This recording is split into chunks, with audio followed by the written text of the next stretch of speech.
చలికాలం తెల్లవారుజామున గ్రామం నిశ్శబ్దంగా ఉంది. అంతలోనే ఒక్కొక్క ఇంటి ముందర భోగి మంటలు వెలిగాయి. పిల్లలు చుట్టూ తిరుగుతూ చప్పట్లు కొడుతున్నారు. పాత చీరలు, పాత వస్తువులు మంటల్లో పడుతుంటే పాత కష్టాలు పోయి కొత్త సంతోషాలు రావాలి అని పెద్దలు కోరుకున్నారు. ఇళ్ల ముందర రంగురంగుల ముగ్గులు, గొబ్బెమ్మలు మెరిసిపోతున్నాయి.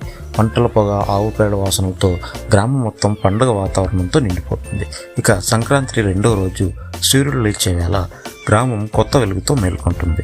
ఇళ్లల్లో అమ్మల చేతులతో తయారైన బూరలు, అరిసెలు తయారవుతాయి.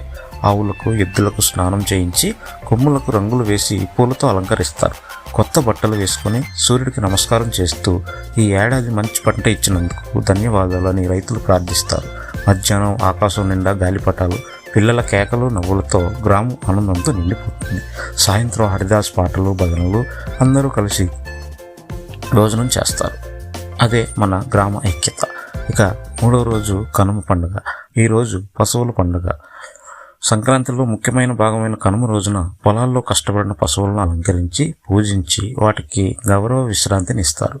పితృదేవతలకు పిండి వంటలు, మినుములతో చేసిన వంటకాలు, మాంసాహారం వంటివి నైవేద్యంగా పెడతారు. కుటుంబ సభ్యులందరూ కలిసి విందు భోజనం చేస్తారు. ముఖ్యంగా మినుములతో చేసిన వంటకాలను తింటారు. ఇది చలికాలంలో శరీరానికి వేడిని ఇస్తుందని నమ్ముతారు. ఇది పంటల పండుగలో మూడో రోజు పాడి పంటలకు, పశు సంపదకు కృతజ్ఞతలు తెలిపే రోజు.